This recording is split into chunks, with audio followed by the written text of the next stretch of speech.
little grub boys. Your favorite little grubsters. Oh, man. Welcome back, everybody. It's good to be back. Welcome back to the GrubCast. We've been taking a little bit of a break since SAHCon. You know, had to what's the word I'm looking for? Had to rejuvenate myself back to our previous standards. But we're back. We're back with another fucking banger of a GrubCast episode. Holy shit. Is this one a banger. It's a fucking scary things happen, and we're gonna talk about them. But before that, you person listening to this right now, you should join the Discord server and talk with a bunch of cool grublets and homestucks alike. It's pretty sick. Yeah, our Discord server is pretty cool. I'm there, but I never say anything. He says some things, but not much. It's mostly me and Toby trying to kill me. And, you know, how do I lord myself above the other residents of the Discord server? Well, that's easy. You donate to the GrubCast Patreon, which is linked down below. For $3 a month, you get a cool Discord role. And for $5 a month, you get a cool, even cooler Discord role. And also, this wonderful Doc Scratch artwork that's on the screen right now. Bam! Whoa! Look at it. Holy shit. With your eyes. You say bam as if I'm going to throw it up. It's been up the whole time. Get destroyed. You don't know how I edit the episodes, you fucker. Haha. Oh, man. You should just follow us on Twitter at the GrubCast. It's down below. Listen to ET's music. It's all down there. It's all down there. It's so cool. Thing. Now, we got some fan art and some non-fan art that's just art that I commissioned because I wanted to. Nice. First off, we have this lovely little piece by Harmony of just us grubbing it up around a microphone. Oh, it's adorable. Man, we are quite grubby we are right chilling. there. Now, I love it. I have to assume that she's drawn the SAHCon panel because it's very generous to assume that we have a table that we record at. Because we do not. We had to rent one for the SAHCon panel. Oh, man. We have a little cow by Floofy Fox Gal. He is too prominent for a puppet. I think that's your quote. He is too I think that's your quote. I think you said that. Little cow. He is too prominent for a puppet. Facts. She tried to deep fry the image, but it's hard to deep fry a black and white image. So it just gives it like a film grain, which I think is even funnier. Oh, man. We have... I am embarrassed to admit, last episode I said I would wait on the second Al comic. I did not. We forgot to show it to you. So now you get the second Al comic, the last Al ever in the Discord server. GrubCast on the comic edge of my seat '2. in suspense. Oh boy, I can't wait to read more Homestuck. And Gamesy just killed him. Neptune and Equius are dead. Yeah, just a pile of ooze on the ground. E.T., I am bleeding out. Is that Gamzee sneaking away? Yeah, Gamzee has killed me, and you're just killing it. I'm way too absorbed in the stuck. He's just being a goofy little guy. I'm sure he's just being a little goofy guy. A funky little dude, you know? A funky little dude. He's probably just telling a joke. I'm not even going to turn around. That's Gamzee simp. Simping for Gamzee? No. Also from Harmony, I'm a Danganronpa now. It's me. I'm a Danganronpa. I am the Danganronpa in real life. Ultimate ability, editing alone in my room, eating pizza rolls at 2 a.m. Molten grub, there I am. He's too powerful. I'm too powerful. My ability's too strong. It was me. I killed the person. Isn't Danganronpa like a murder mystery? I don't know anything about Danganronpa. Yeah, you got into this very illustrious Japanese high school because of your ability to edit alone in your house, eating pizza rolls at 2 a.m. Yeah, I'm so good at editing and pizza roll eatery. I'm consuming this motherfucker. I'm like fucking Kirby, bro. I'm like Kirby. Yo, make a Kirby fan troll. Fucking Scrub Lord, I know how you were saying, like, ask for more art. There we go. I have tasked you with making a Kirby fan troll. Alright, there you go. Kirby fan troll I've handed this fucking down from on high. He'll be the heir of void and just suck everything up like a black hole. And the last thing is from Forg in the Discord server. I think they're at Flying Forg on Twitter, if I believe so. I'll link them down below. This is Morbius on set of the GrubCast explaining why he's a simp for Kanaya, who is also a vampire, as we have just discovered. Yeah. He's like, she really morbs on a different level. Really morbs. I like how, look at your arm. You have one single arm that's just like protruding out the front of your body. I fucking love it. It's great. He's so happy about Kanaya. Fuck yes. Thank you, Michael Morbius. I enjoyed that episode. We didn't release it, so I'm surprised they got that found footage. Yeah, but... I'm glad they dug up the Morbius episode when we had him as a guest in studio. Mm-hmm. Before we get on to the main shit, I would like to show you all this lovely Spider-Mom I got commissioned. Oh yes, it's so cute. Look at her. Oh my god, she's adorable. I commissioned her from an artist at SAHCon. I think she was a panelist, actually. I need to go check because I might watch the panel. But I have their Etsy page linked down below, and their Discord. I asked them ahead of time, so I'm allowed to shout them out. Their Discord is The Thief of Toast. 9970, which will also be down in the description. So if you want your very own Spider-Mom, like you see on screen, which I highly suggest you do, because it's so cute. I love her, go buy one. Please. This isn't like an exposure thing, just to be clear. Like I bought this with my own money and I like it, and I was like, can I shill your shit? And they were like, okay, there you go. It's cute. All right, sick. Homestuck time. It's time for Homestuck. Though it may Thank force you all to eat or to feed it your loved ones. Yeah, that's listen, a worthy sacrifice. If you see how cute it is, you look at the photo, you'll get it. Yeah, absolutely. Okay, let's get into the stuck.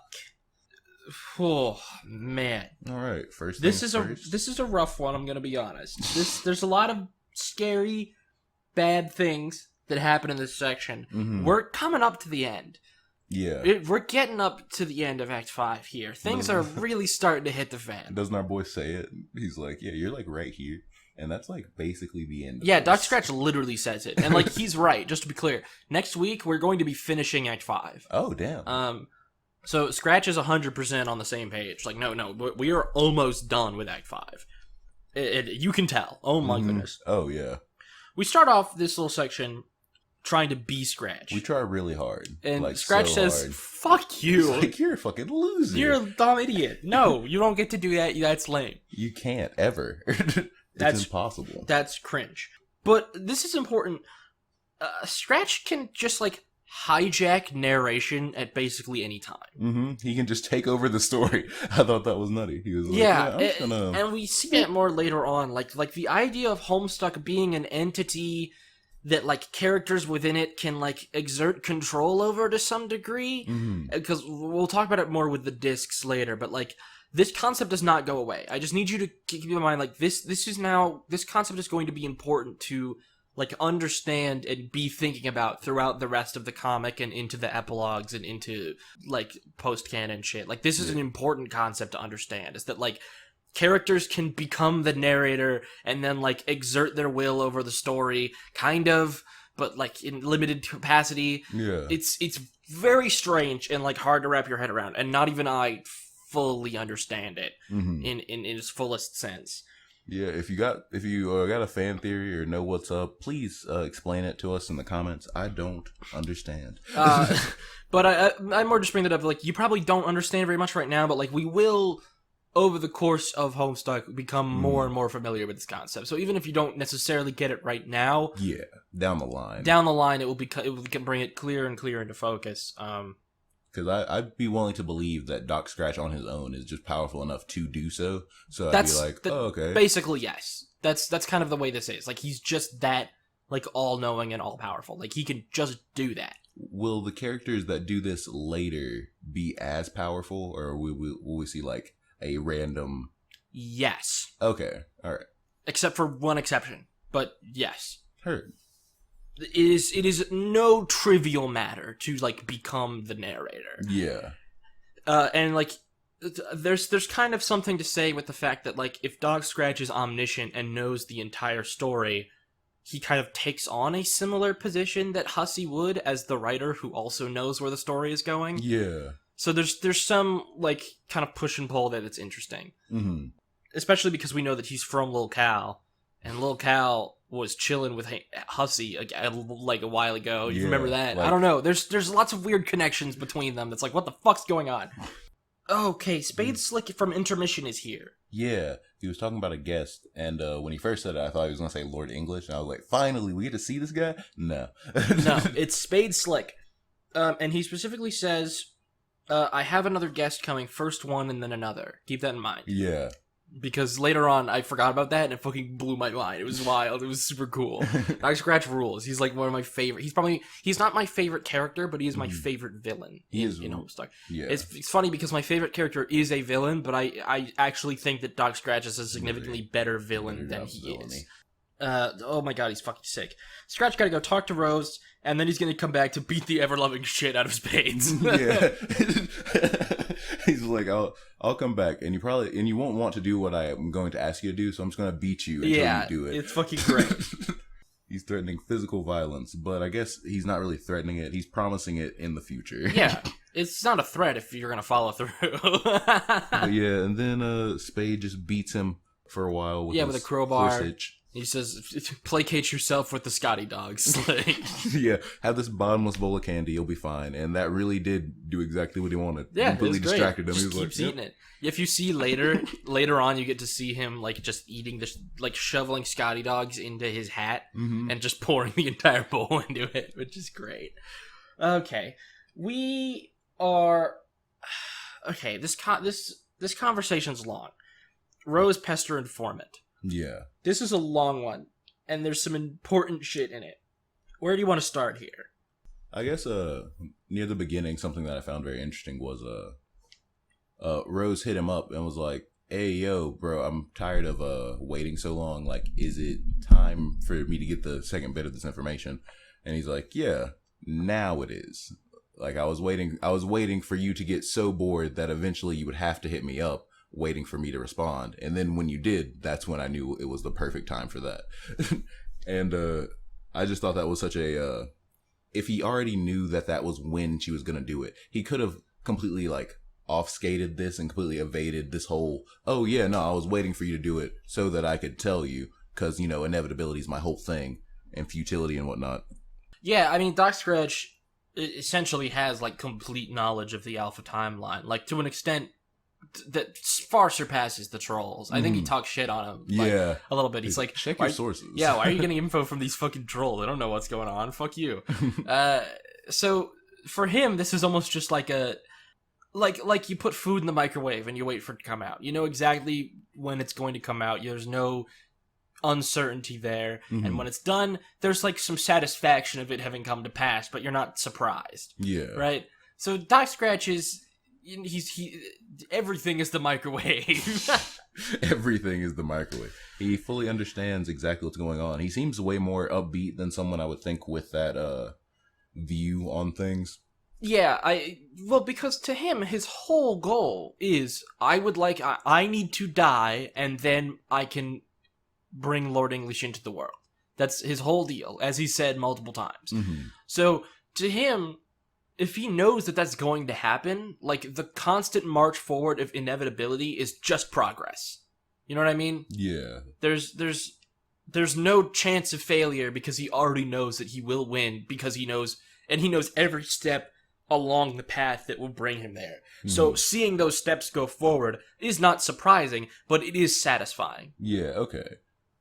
Like it's super cool. Everything that happens is slowly pushing him towards this goal. He just has to put the right pieces in place. And so he feels okay. It's fucking sick. I love my man Doc Scratch. Although it is important to note in this conversation, he does specify there are like small holes in his knowledge that he does not necessarily know what's in them, but either they're unimportant and he can figure them out, or those holes in his knowledge are necessary for the Alpha timeline to happen. Something will happen as a result of those holes in his knowledge that will then continue the timeline along the course that he has already foreseen. So he's just not too worried about it. Yeah. Anything he doesn't know, he's not supposed to know yet. Yeah, he just kind of like finds it like amusing almost. Okay. Scratch time. This is, I think, when it's revealed what the Scratch is in its entirety. Because we've said for a while now, like, Jack going into the troll session was a, like, side effect of the Scratch, but not its main purpose. Yeah. And we finally know that its main purpose is, we have to go back. All the way back. That's what the Scratch is. It reset fucking everything. All of causality. Just send it back to the beginning, and then we'll try it again. It's literally just like JoJo. I think. I've heard that there's a JoJo guy who does a similar thing. I don't know. I haven't gotten that far yet. I think he's in part 6, so hopefully the anime does some cool shit once the rest of it fucking comes out, Mr. Netflix, man. Gotta reset fucking everything. And we have to remember the big fucking turntable in Dave's Land? Yeah, we gotta the scratch beat mesa. the whole thing. The beat mesa, we gotta scratch across the whole thing with a big fucking needle from Jade's Denizen. Yeah. That's the plan now, I guess. I don't know if Scratch telling her this is, cause like, I'm never sure at what point he's giving the plan information and it's like, oh, okay, do this. This is what needs to happen. Or it's, here is some vague information. You can put together it how you would like, and this is the plan we're doing now. A lot of it is that. A lot of it is just like very vague leading questions that only kind of go somewhere, and it's like leaving rows to put together like pieces of information into some type of cohesive whole that he's like trying to lead her to, but without directly saying. Yeah, he's trying to also train her to be a seer, it seems. Like her being a good seer. That's not necessarily surprising. As we've seen up multiple times now, Doc takes on like a weird like mentor type. Yeah, like guardian mentor role. He did it for VRISKA, he did it for Aradia, he did it I think it was those two actually. Oh, he did it for Kanaya. Yeah. So like this is just like a thing he does. He specifies in this conversation, he has a thing for young ladies. Yeah, that's kind of creepy. Which they're like, oh my god, are you a pedophile? And he's like, no, I have a cue ball. Of a cue ball. Like I don't have a physical means of reproduction. Yeah, like fuck off. Like, just whatever system you uphold, it doesn't work for this. Yeah, species. it does not apply to me. I'm God. Shut up. Like, which is just funny. Oh man. He's like, no, I am not being creepy. Though when I read it as kind of like a like you're being creepy. No, I'm not. like stop. Yeah, he comes across through like belligerent. It's and then in a way that in a comparison that does not help his case at all. It's like, think of me as like a friendly Earth uncle, and it's like, okay, you don't know what you just said there, Doc. Ooh. This one makes it worse. That's a little rough, Doc. That's a little rough. And that's when he gets into the lies of omission quote that we've been talking about. It's the best fucking quote of all time. It's important to point out. Yeah. Bro, we now know Bro was trying to cause the scratch. Remember, he's fighting Jack on the beat mesa, and he's like using his katana to like damage the disc. Oh yeah, and he was like, he started it. Yeah. Oh fuck. Yeah. I didn't. Yeah. Now we know that, and now he's dead. But that was his intent, was to do it. He's so dead. So, new problem is, okay, well, if the scratch gonna wipe everything out, we're all gonna die. We're all gonna be obliterated. I don't want to do that. Mm-hmm. That sucks. Right? Like, is there any way for them to win that doesn't involve absolute oblivion? And it does seem like God tiering grants you some sort of immunity, or it, like, takes you out of the scratch, essentially. No. No? No. Oh, I don't know why you thought that. He never said that directly, but he did say that there was like, he made a comparison. It was like, oh yeah, there's like a way you could like find some way out of that, in the same way you could choose to have immortality with like God tiering and stuff. Yeah, the main goal now is we need to figure out a way to both somehow beat Jack and get the fuck out of this universe before it implodes on itself. That's kind of the play right now. Okay. So, how the fuck do we do that? I don't know. Holy shit. I have no idea. Yeah. What do we do? If I had to guess, dream bubbles? If you want a little hint, if you remember back, it's gotta go back, to the very beginning of Act 5, Act 2, Karkat's first conversation with John. Yeah. John ends that conversation by saying, see you soon. Yeah. So... And later on in this very section, the pen pal note ends with, see you soon, okay. Jay. What the fuck's going on? They're all getting together, but Grandson isn't a character we've met in person yet. He exists in a future timeline because Jay doesn't have a grandson yet. So... Fuck. I guess they're gonna follow Jack into the trolls game and help them beat him up, and then scratch something. And if they reset Alternia, it would also reset Earth because they make it. I don't know. You're kind of a little bit on the right track. Kind of a little bit.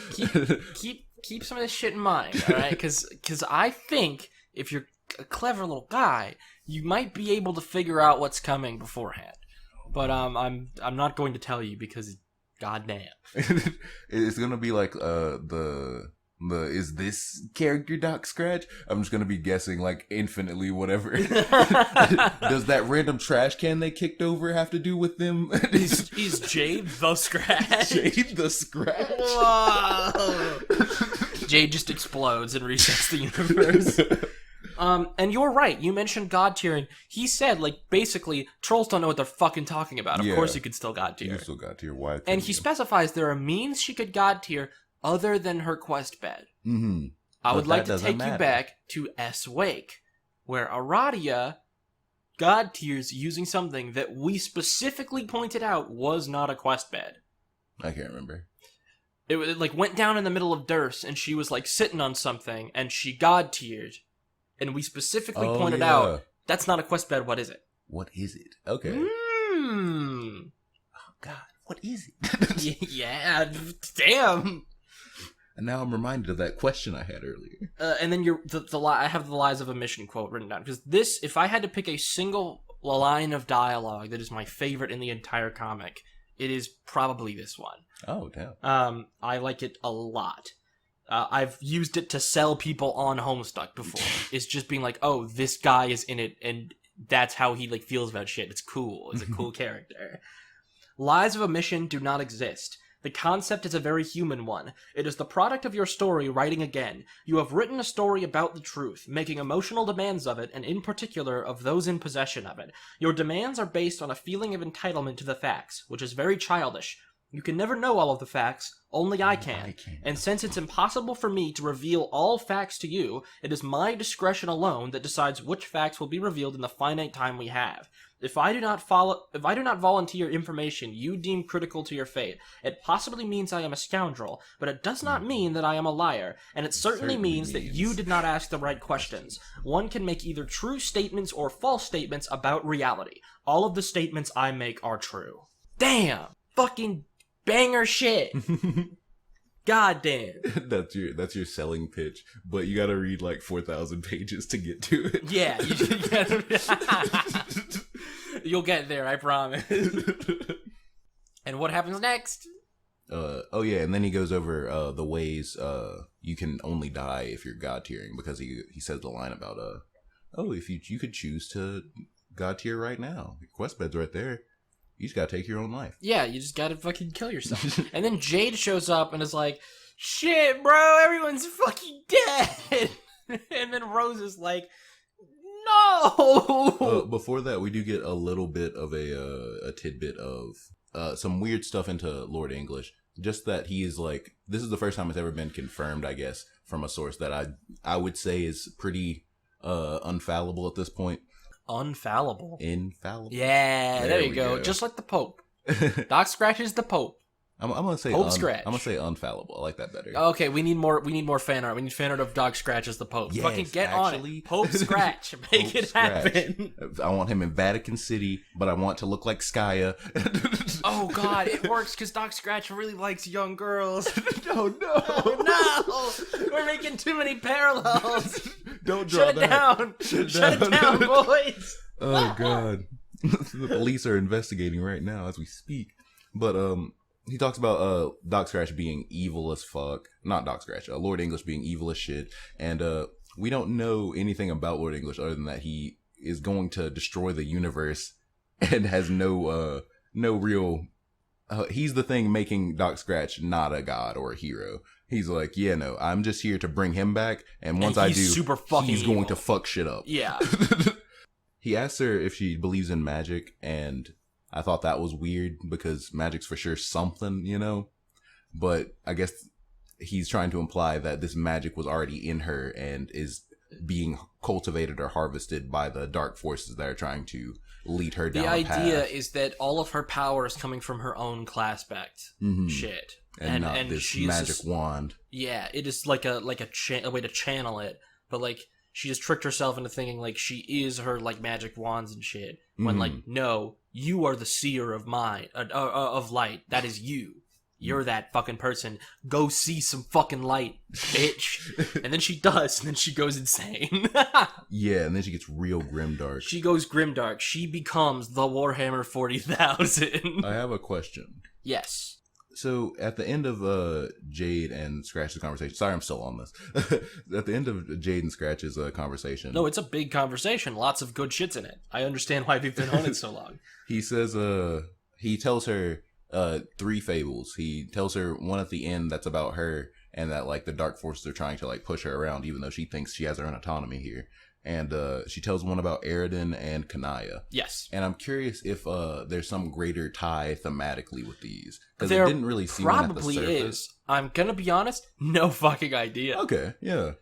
Corey in the comments. Lore man Corey. You gotta figure that shit out for us. Someone exposition dump how this works. Because he could have just picked it because, like, there's no way she would know about what's happening with Kanaya and Aridin, and I'm certain Doc Scratch already knows that. So this was just him telling tales, you know? Yeah, I mean, I have to assume that, like, Doc Scratch, as the narrator, understands what information we have. Yeah, and I get that it could just be for us, but I was curious if it had, like, a bigger purpose for her. If it was, like, I have no idea. Tie. I genuinely have no clue. Corey, get on that shit. Hurry, Go. hurry, I need a doctor. And then, yeah, he's like, not me, the ball, dunk ass. Don't ask me the questions you've been asking me all day. Ask the ball, like I said. That's fucking sick. And then, the big man needs a timeout. Yeah, Listen, the big man needs a timeout. We get an incredible Sweet Bro and Hella Jeff comic, and then we get what, in hindsight, is the single biggest piece of foreshadowing in Act 5. Oh, really? I was kind of blown away when I saw this page, because I completely forgot about it. Because it's in the middle of Sweet Bro and Hella Jeff, and I think I just saw the wall of text and went, I'm like, not reading a wall of whatever. Sweet Bro and Hella Jeff text. This isn't going to be anything important. I get that. Alright, as the indulgent self-inserts grow in frequency, you may find yourself increasingly afraid that my direct interference with canonical events approaches inevitability, but you should understand that I am dealing with forces which, if handled recklessly, will nullify the basic ability of intelligent beings on all real and hypothetical planes of existence to give a shit. Wait, Tom. That line right there. Exactly. Yeah. So, like... Carcat said that. Yeah, Carcat said that. I think part of it is a meta Andrew Hussey saying, yeah, I know if I fiddle with this too much and you guys just see me fucking with the story that I've created so far, you're going to stop being able to care about what I'm saying. Yeah, Andrew Hussey's very clearly putting forward the idea of, like, I can turn my comic into Sonichu at any time. At any time, I can put myself in and start fucking with shit, but the problem is that will immediately decimate all narrative stakes and investment you have in the project. Precisely. And then he goes on to... which is interesting. So now we're like, okay, what the fuck was Carcat talking about then? What did Carcat mean? Yeah. It would be stupid of me to mismanage these forces, and even stupider of you to worry about it, because it would be stupid for you to think I was stupid. In fact, I feel a little dumber just thinking about it. When the time comes, I will interact directly with the events of the narrative, but this moment will be responsibly confined to a passive intervention. It will be compact, surgical, and essential. My involvement will have such precision, I have even managed to quantify it in units of physical measurement. I will be involved in only the narrow corridor of space through which light will pass in 3 nanoseconds. My window of influence, end to end, will be exactly 1 yard. Huh. I know what that means. Oh, no, I have no idea. You fucking have no idea. You're gonna have to stew in it till next episode, you bitch. Oh, man. Okay, but now I know it is coming before Act 6. Yes, but I think that was already kind of clear. Yeah, I assumed it, but, like, now it's verified. What you got next?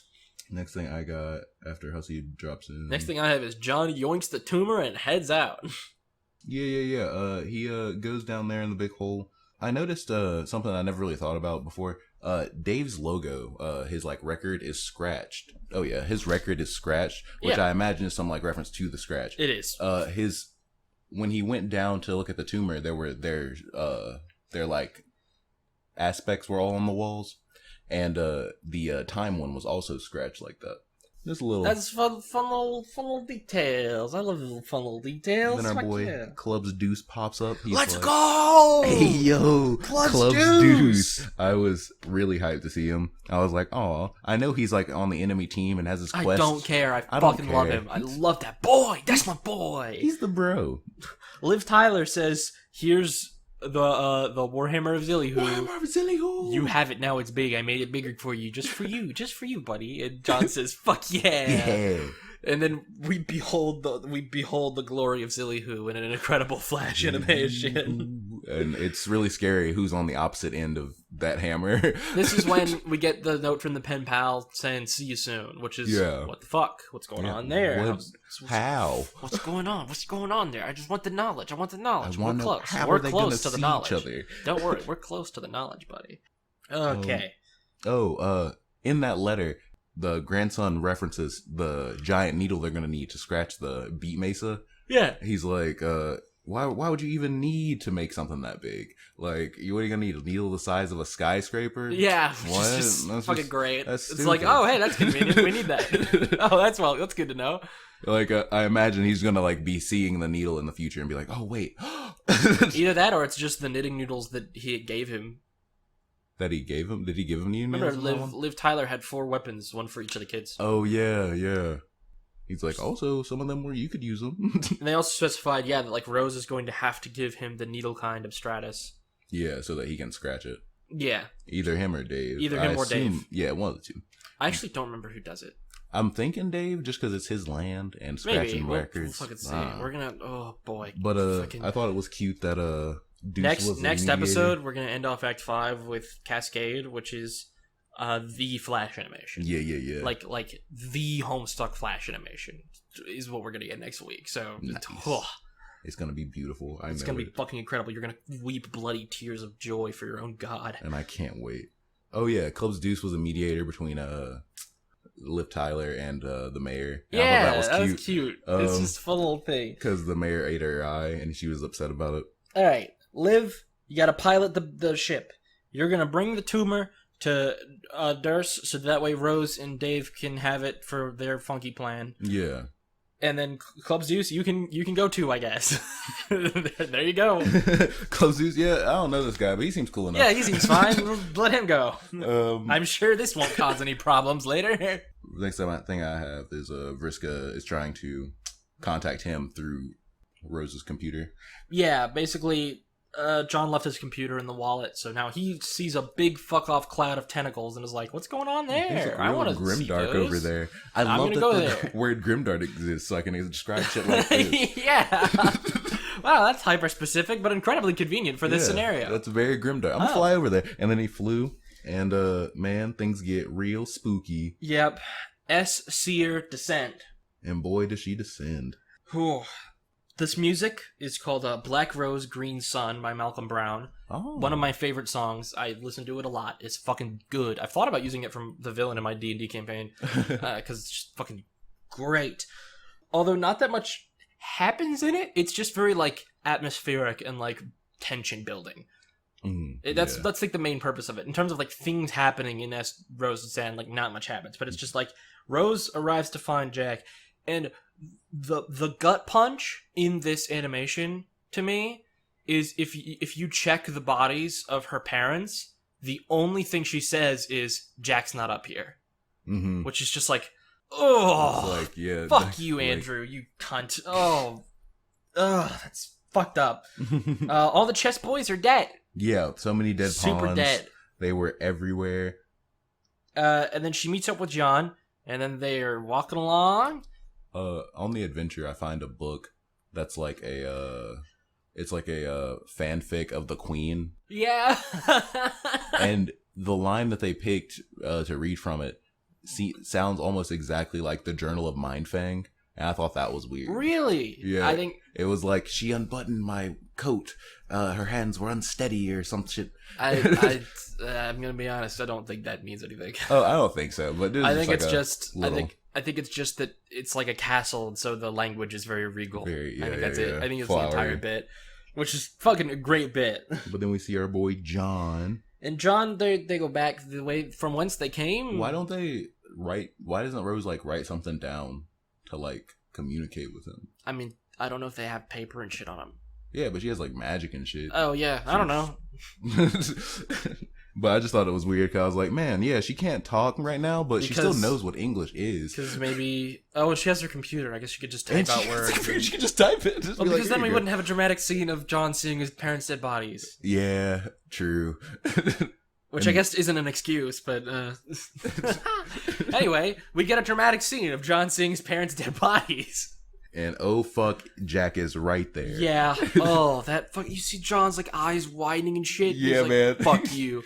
He's like, all right, let's scrap. God. Pulls out the hammer, Zilly-hoo, and then gets stabbed in the back. Immediately. John is so dead. Fast. Immediately, John gets murdered. I was like, oh, sweet, this fight's gonna be epic. Oh, damn. Okay. Yeah, fucking keep in mind, Jack's destroyed entire planets. Like, what the fuck are they gonna do? Yeah, honestly, I expected more. Easily. But yeah, this was easy dubs. Though, I didn't. It doesn't seem heroic or just. So I was like, I wasn't really worried about him. Yeah, exactly. For like a split second, I was like, wait, no, he's a god. He should be fine. Yeah, and that is confirmed later in this thing. Yeah. Which is it's cool. We get to finally see, like, the god tier shit, like, in effect. Yeah. Like, oh, damn. You get stabbed in the chest, you might be alright. Terezi and past Dave, I think. Or no, current Dave answer. It's current Dave and future Terezi. Yeah. Dave is, like, definitely grieving. Yeah, he's sad as fuck. He's really trying to, like, cover that up. He's like, no, I'm not sad. Shut up. Right? You know, he's shit putting like that. All the layers of sarcasm and irony on it. There are so many layers of sarcasm and irony that he is just trying to, like, bury himself in. And it's pretty fucked up. Yeah, it's really sad to watch. Yeah, and this is more like, we talked about this before the first time we had a conversation about it, but this is, like, the big conversation about it. And he also goes into that thing you were talking about him constantly feeling that he's not really doing anything. Yeah, exactly. And we finally get to see, like, his like the most blatant admittance of, like, not self-loathing necessarily, but like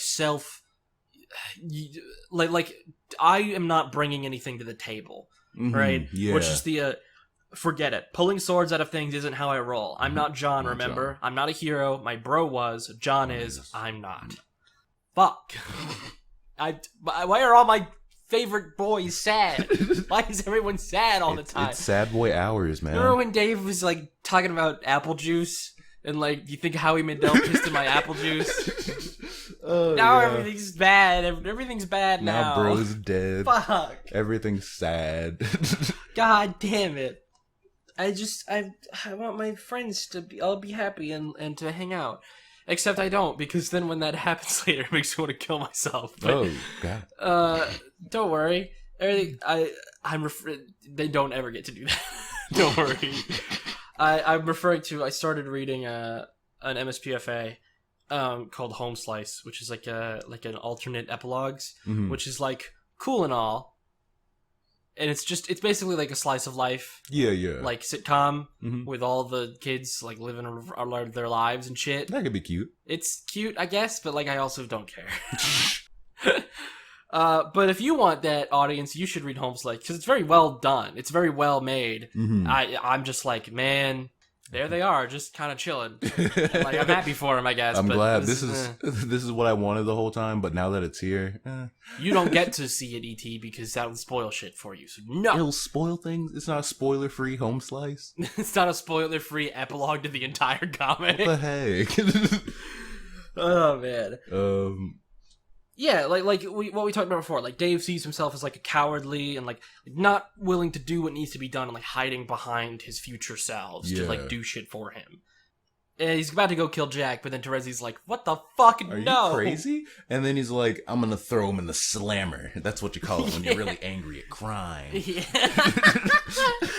Authority Regulator is a fucking legend. Yeah, man, he's his exile, but he doesn't seem to realize it, and it seems as though every other kid has had a very clear, like, oh, something is trying to talk to me in my head. But for Dave, he's like, oh, okay, this is just my inner monologue. Yeah, why do I care all about crimes all of a sudden? What the fuck? all cops are bastards except authority regulator. He's the only good one. He's Fuck yes. sick. Yeah, authority regulator. Fucking yeah, I love the law. Base. What is a case of the vapors? What? Do you know what that is? What are you talking about? So, once AR starts speaking to Dave and he starts talking all about this crime shit, Terezi's like, "Oh, sick. I love justice. If you keep talking like this, it's gonna give me a case of the vapors." And I'm like, "What is that?" I have no idea. But yeah, no, Dave just assumes it's his inner monologue for some reason. And Terezi gets her monologue, which is basically just Yeah. shit. I have no idea if I can make myself kill VRISKA, cause fuck. Because yeah, that's like That sucks. a childhood friend, even Yeah. though a rival. And Actually, we see a clip of Nepeta dead officially, like with Terezi occasionally on one of the pages, oh yeah. and I was like, "No, Here we go. She's actually dead." Confirmed Nepta dead. Oh god. That's most of what her side of things is, which is just like shit. I don't want to kill VRISKA. She's like kind of cool. I liked playing FLARP with her. If I don't, she's gonna lead Jack back to us, and he's going to body everyone. Yeah, we're all gonna die. So like, fuck. What am I gonna do? I don't know. Anyway, it's time for disc 2. Yeah, remove disc. It's time for Homestuck disc 2. No, disc 2 is gone. Oh yeah, we don't have it. We don't have disc 2, but we're gonna keep going. I can't believe she'd hurt sweet Gamsies. We can't control Terezi because we don't have the disc. Yeah, so we just gotta see what she does. So like, which is interesting because now like the game has been, I guess, characterized as like the thing that allows like commands to happen. I guess this meta. It's getting fucking way too meta. Holy shit! What is happening? I can't understand what level of meta we're at. We're at multiple levels here. But yeah, we find that she chooses to walk down a corridor and finds a note written by Gamsies, but she thinks it's VRISKA because she's really thinking, "Oh, okay, yeah, she's for sure the one murdering all these people." It's kind of unclear exactly who wrote it. Okay. It's probably Gamzee, but it might not be because it uses VRISKA's typing quirk. Oh, yeah, damn. I kind of have no clue. Either way, it doesn't really matter. Yeah. But then she ends up in the room with all the puppets. All the puppets are fucking in here. Gamzee's moving Lil Cal around. Mm-hmm. Did you see that shit? Yeah. Like, bro? She comments that something in the room smells funny and fast. And I was like, yeah, that's how I describe Gamzee if I had to. Yeah, God, he's so fucking quick. He's like fucking Dragon Ball Z instant transmission, bro. Just zoom, zoom. And it's weird because she doesn't notice him. She just notices something smells Cal off. moving around. She finds disc 2 in the records. Yeah. She's already destroyed it. God damn it. She just scratched it. Fuck. Terezi, what the fuck have you done? You're so irresponsible. Don't you even know what a CD is? And then we go into a little bit of a journal of Mindfang. Oh yeah, she finds that page and she reads it. And yes. It's from Mindfang's journal. There's we're starting to get some more Mindfang shit here.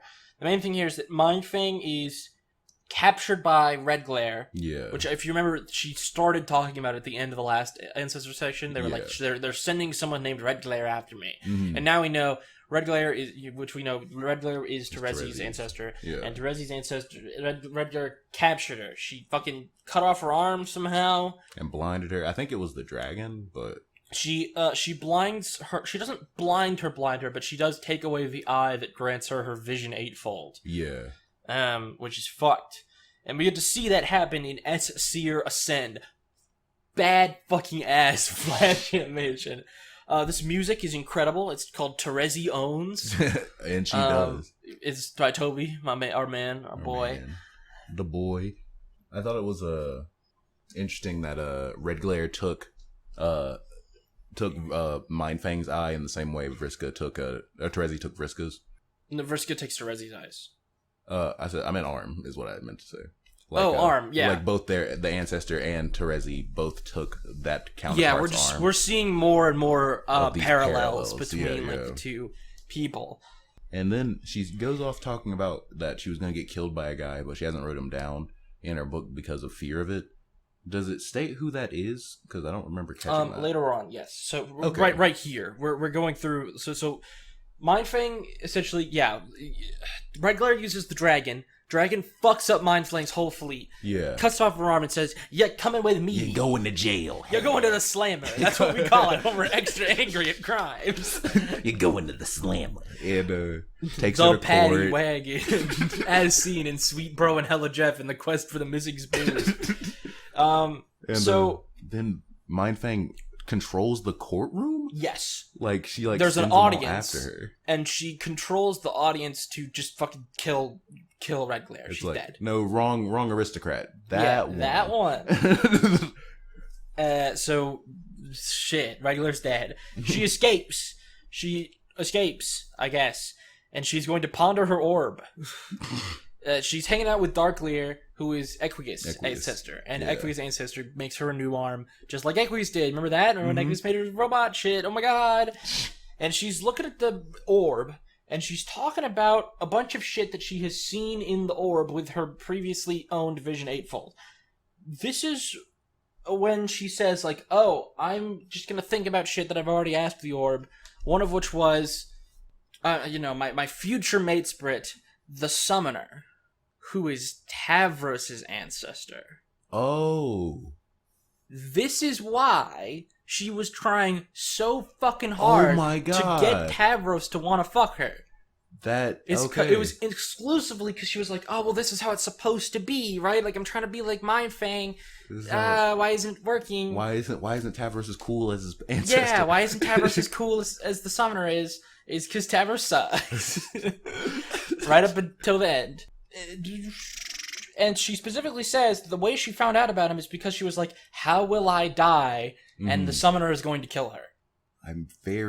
Something will happen. They're going to start dating and they're going to fuck a lot, and then the Summoner is going to kill her because she does something fucked up, I guess. I'm very curious on if that has any sort of, like, repercussions to our characters. Well, there's a lot of things that are parallels, but there's also a lot of just, like, direct mirrors. Yeah. Right? Like, oh, the dragon, like, blinds Mindfang, but VRISKA uses Terezi's dragon to blind her instead. And shit, like, the Summoner is going to kill Mindfang, but VRISKA is the one that killed Tavros. Okay. There's also things that are, like, purposeful 180-degree flips here. I got you.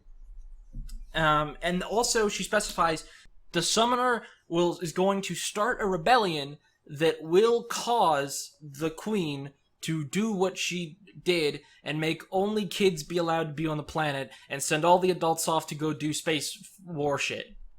Which is how we are where we were now in the present, which is it's only kids. Yeah. I think that's all the ancestor shit. Yeah, I think so. Ancestors are fucking weird. Yeah, it's really They're weird. Cool as hell though. God damn, they look cool. Red Glare looked awesome in SC or Ascend. Oh my god. The scratch gets all glitchy, and then we need to take it to a scratch doctor? Yeah.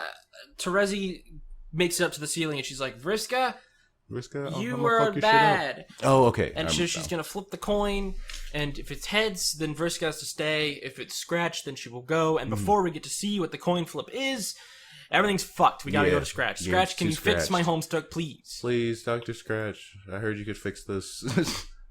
I'm trying to finish this comic book, man. I got a podcast I got to do. Could you help me out? Scratch, please. I'm trying to I got to get this shit done before the show next week, Scratch. Scratch's like, don't worry. I get it. I understand the content grind. I fully understand what's happening here. And he says, yeah, I can fix it. No fucking problem. I'll use my charisma. I will use the power of how likable I am and how much young girls really like me to fix the disc. That's the plan with Scratchy Boy. And he also says this, which is important. Or not necessarily important, but interesting to think about with all the rest of the stuff we know with Lord English and whatnot. Mm-hmm. The disc should be ready to run in time to witness the critical event, a confluence of thickly interwoven, aconcurrent circumstances which have been meticulously arranged by myself, influenced to a much lesser degree by you, and by an even more negligible degree, our heroes. Yeah. It's all Scratch, basically, is what he just says right here, like, outright, like, all of this is Scratch. Mm-hmm. He's like, everything I set up will come to fruition soon. Yeah. You had some effect over it, and they had basically none. Yeah. They're just pieces in the story. Which is really interesting. It's just even more on top of what we were talking about before. Like, Scratch knows all the shit that's going to happen. This is all Scratch's plan. He knows all the shit. He made all the shit. And he's just he's watching all the dominoes he set up fall down. And that's all this is. And Doc Scratch basically says, I will be the narrator for now. I'm going to tell you the story while I fix the disc, because you kind of have to wait here until I'm done fixing it. Does he... So he goes into this, like... When he starts narrating to us, he goes into this, like, pathway of reality that is slowly growing darker through his sight. And he has to, like, start piecing it together through these scrapbooks from the big honk book that the trolls put together. Yes. I believe that is because for a while there he's describing the alternate timeline of what would happen if VRISKA went. So that's entirely him essentially deducting what would happen. Because he has ultimate knowledge over the alpha timeline, but not, like, alternate timeline. So he basically just determined, like, he deducted, like, okay, if she let VRISKA leave, then here's what would happen. Which is why it starts to get into more, like... Him just guessing. Yeah, but obviously he's Doc Scratch, so his guesses are pretty fucking great. He's got the best guesses. Before we get into the main story again, though, did you look at the header bar of the website? No. You're missing shit. What I miss? You're missing a decent amount of shit. Oh my god. And I'm going to prove it to you. You see, look at this. This is panels of shit happening. Oh my fuck. In the header bar of the website. What the hell? Yeah. Look at that. So many things are happening. You motherfucker. Yeah. Oh, yeah. Fucking look at Spade, Slick, and Snowman making out. Yeah, look at them go. Okay. So this is our first of 2 header bar sections where I'm just going to explain to you what the fuck happened since you missed it. But I highly recommend you go back and look at it because it's cool as fuck. Jack, we get to see in this second section, Jack show up originally because there's multiple Jacks. Yes, because we get to see in the header bar now Jack, like, get there, start beating him with the crowbar, him take the crowbar, bend it, give it back to him, bring him to the Scotty Dogs. Yeah, right? Yeah. Jack is there. We are there, but in the other room. And then we get to see him go talk to Rose, which we already saw. And then obviously we are there as well. Because he also makes note of that, of like, oh, you know, this is earlier when he said like first one guest and then another. Yeah. The first guest is Jack, and then the second guest is us now. And there was also us from the past. Yes. So us from the past and us now and Jack are all there. Jack fills up with Scotty Dogs and then starts setting everything on fire. Yeah. He starts just spreading oil everywhere. Okay, so you saw that. Yeah. Okay, yeah, he's fucking spreading oil everywhere, sets everything on fire. Scratch pulls the fire alarm, and Matchsticks arrives and starts putting out the fire. Clover is there, and Spades just beats the shit out of Matchsticks. He kills Matchsticks. Matchsticks is super dead. And then Clover switches place with Quarters, who shoots the ever-loving shit out of Spades. So that's where we're going to stop, because we're going to wait to cover the rest of the header bar shit later at a more appropriate time. Mm-hmm. Okay, so you kind of have an understanding of what happened. Yeah. A little bit. I remember that. Okay. Whew. Okay, what do you have next? Oh, a little tidbit, a little thing I saw in the background. Doc Scratch has a painting of Mindfang versus Red Glare. Ah, nice. Just hanging over his mantle. That's pretty cool. And I was like, oh damn, what? That has to be that. It's a dragon, pirate ship, one chick standing on the boat. Yeah, for sure. Fuck yeah. It's awesome. Next stuff I have is on the alternate yes. timeline. We're talking about alternate timelines. Okay. Which is VRISKA steals Trezzy's luck, causes the flip to come up Scratch, which everyone knew was going to happen. Yeah, because, Thief of Luck. Yeah. And she turns around, which is kind of like a threat or like baiting, like, oh, come on, like, if you're gonna stab me, you knew I was gonna do this. If you're gonna do it, fucking do it. It's either do it now or I'm leaving. And she can't.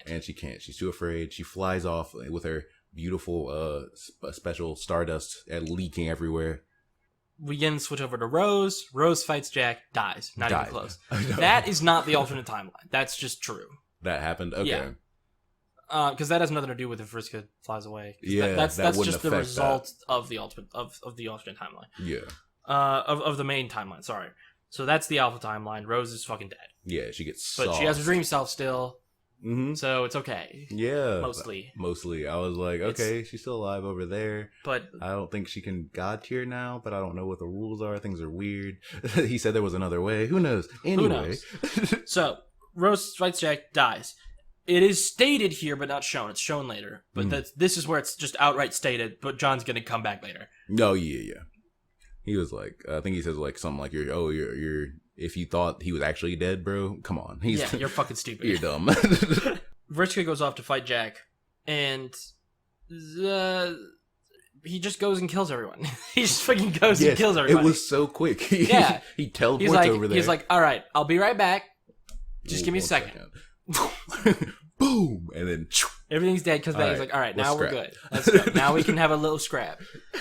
And we just don't get to see who wins, which I think is interesting. I like that. Yeah, because he's like, because at that point it doesn't matter. Yeah, he's like, this is so far away from the timeline that I don't know who ultimately wins, but I wouldn't bet against VRISKA if I had the choice. I just like the idea that like at this point it doesn't matter if she beats him because everyone else is already dead. The only reason we would want to beat him is to save the rest of the characters, and they're all fucked. So who cares? Too late, It doesn't matter.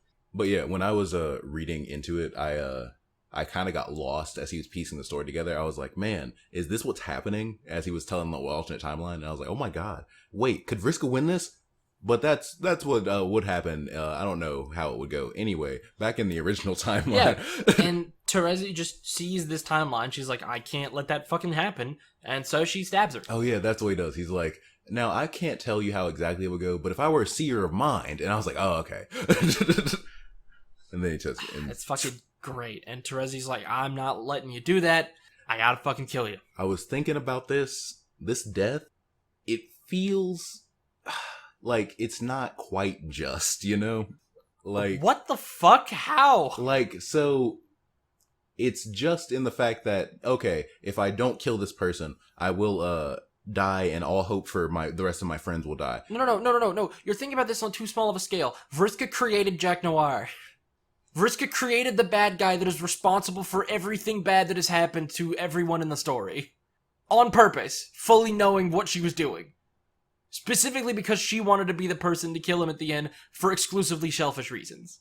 And then she killed Davros, and then was going to get everyone else killed on top of that. See, I was thinking, from her perspective, it's like, oh, Jack's here, I'm going to go meddle in the past to force this thing to happen because it's already happened.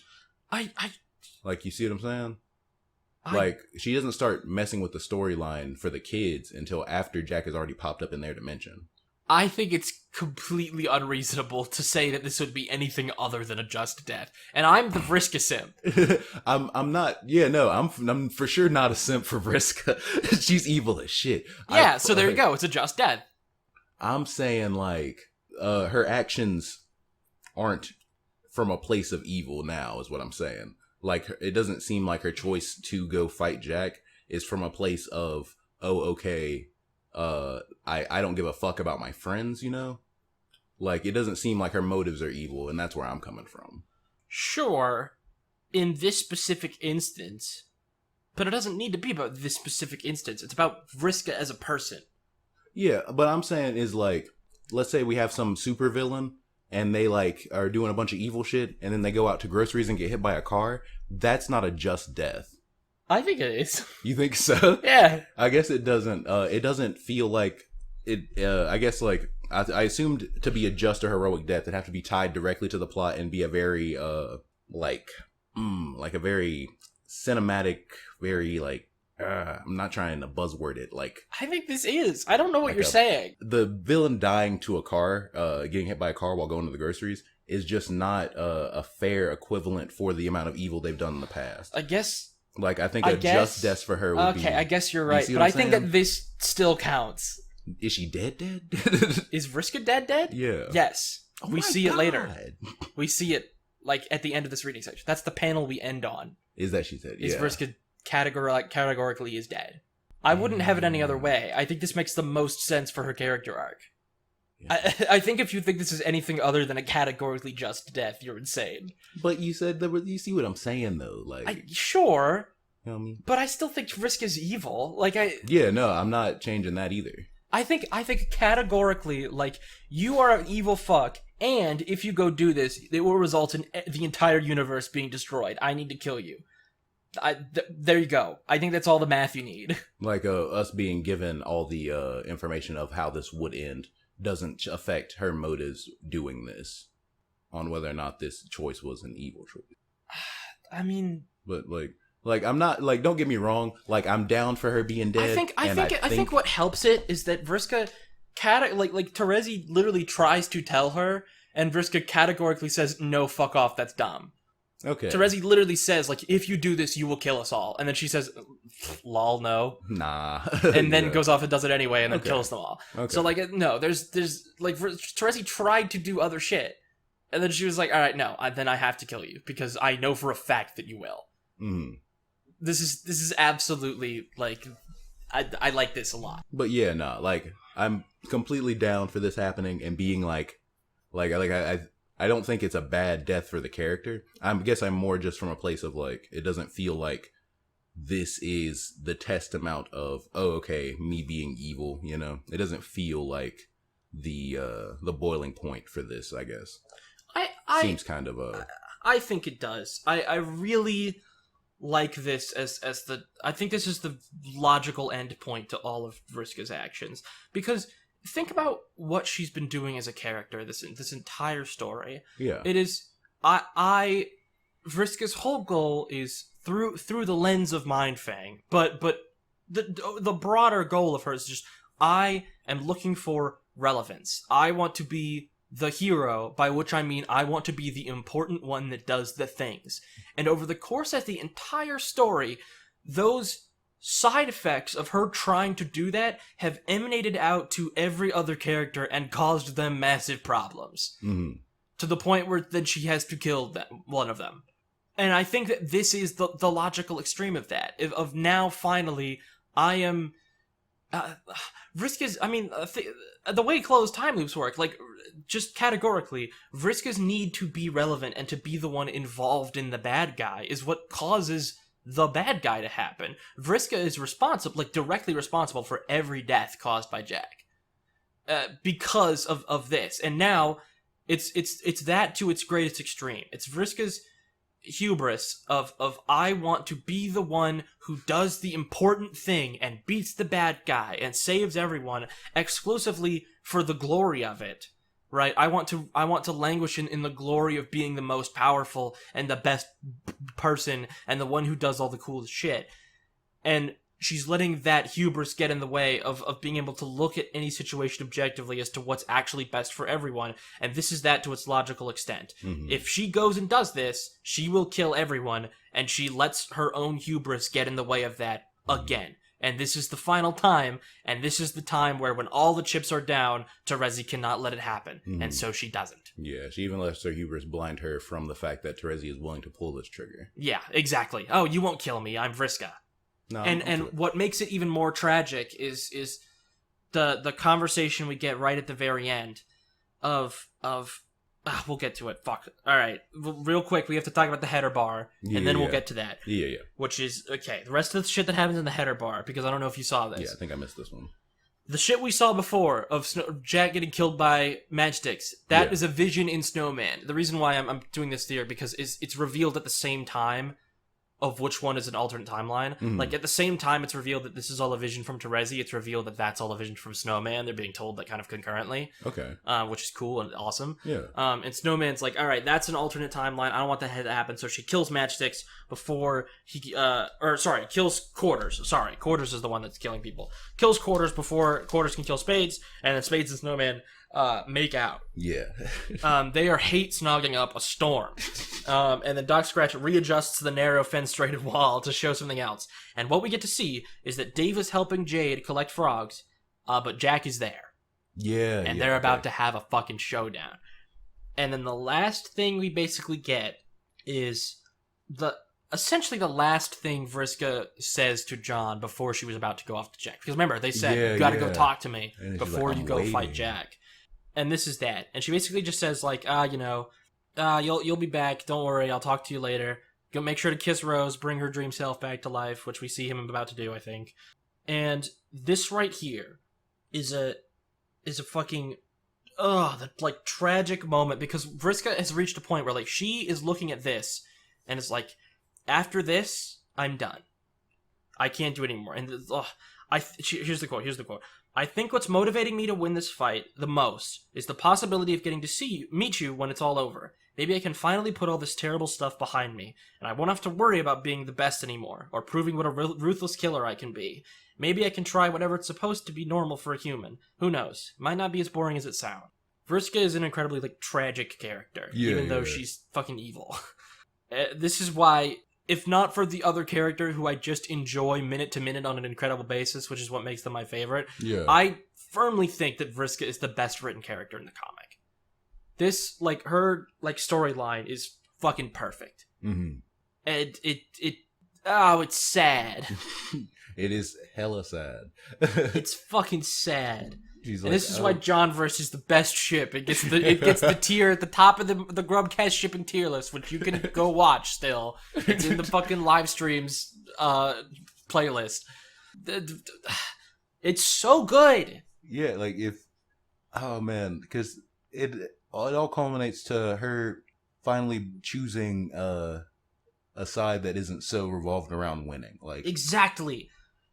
She finally is like the moment on the cusp of like choosing to not be shit. Yeah, like as soon as she has that realization of like, okay, just one more. I need to flex one more time, and then I'll get it. I think I just. She was just 2 days from retirement. She was just 2 days. 2 days away from retirement. Killed on the job. Oh man. Fuck. God damn it. I'm sad. And we get to see the clock going back and forth between heroic and just. Yeah. And Jack stops the clock on a just death, and Vriska is dead. Fuck. There we go. I really like Vriska. She's a really good character. Yeah, no, she's a really good character. She's not a good person, but she's a very good character. She's written very, very well. And, fuck, I'm sad. Andrew Hussey will never get to marry Fat Vriska. It's never gonna happen. That'll be his 1 yard of insert. Will be him bringing her back from the dead to marry her. Oh God! Like, let me revive her one more time, just so I can marry Fat Vriska. Okay, next week we're finishing Act 5. Yeah. Now I need you to understand what I mean by that. We're finishing Act 5, but I need you to know, because I know you have a bad habit of seeing a big flash animation and being like, "That means it's the end of the reading." Sick. All right. Yeah. It is that, except we're going to read through page 3864 to 4112. And one more time for the one more time, people in the back. 3864 through 4112. It's a bit of a longer reading section, but it's because we're just going to go through. We're going to have probably a pretty long episode, finish off Act 5. And that means we are reading through, essentially, that first page through Intermission 2. Intermission 2. Okay. Yeah, we're finishing Intermission 2, which is 1 page. Oh, okay. So that's why I say that. So we're going to we're finishing Act 5 and doing Intermission 2. In fact, actually, no. Better Save idea. Intermission 2? Better idea. Read through Act 5, and we are going to watch Intermission 2 together at the end of next episode. Sounds fun, yeah. Alright? That's the new plan. Alright, so don't watch Intermission 2, okay. because we're going to watch it together on air at the end of next episode. I know this isn't it, but I'm going to assume it's the Midnight Crew again, but it's just really now. fast. It's just Slick now. It's just 1 page of Slick making out with Snowball. All right, there we go. We'll see you all next week. Fuck yes. Oh my good. Hey, Spades. Whoa. Spades, Slick. What are you Spades, doing? Slick. Oh, he just broke through the door. He's trying to. Oh, man. God. No. He's ruffling through furniture I trying owe to that dude find my money. Scotty dogs. No. He doesn't know where I'm hiding. Don't tell him where I'm hiding the Scotty dogs. He can't. Oh, God. He's holding me at gunpoint. Oh, he's holding him at gunpoint and me at knife point. One at each at the same time. Quick, E.T., tell him about the things that he can find in the description of the episode. We have you can join our Discord and we have a Patreon. Oh, God. Please join our You should Patreon. probably follow us on Twitter at GrubCast on Twitter. Please, Jack. God. I'll make the music. Shit, God. He's just fucking cut open my stomach and reached inside of me and pulled the Scotty dogs out from my stomach where I ate them. Like that fucking commercial in Rick and Morty where they open up his stomach and the Scotty dogs are there. That's gonna ruin the taste. Oh, God. No. I'm so sorry. Oh, man. God. I need to find a doctor. Please take me to a doctor. We'll find a doctor Please, on the what a next doctor. episode of the No, GrubCast. Doc Scratch, no.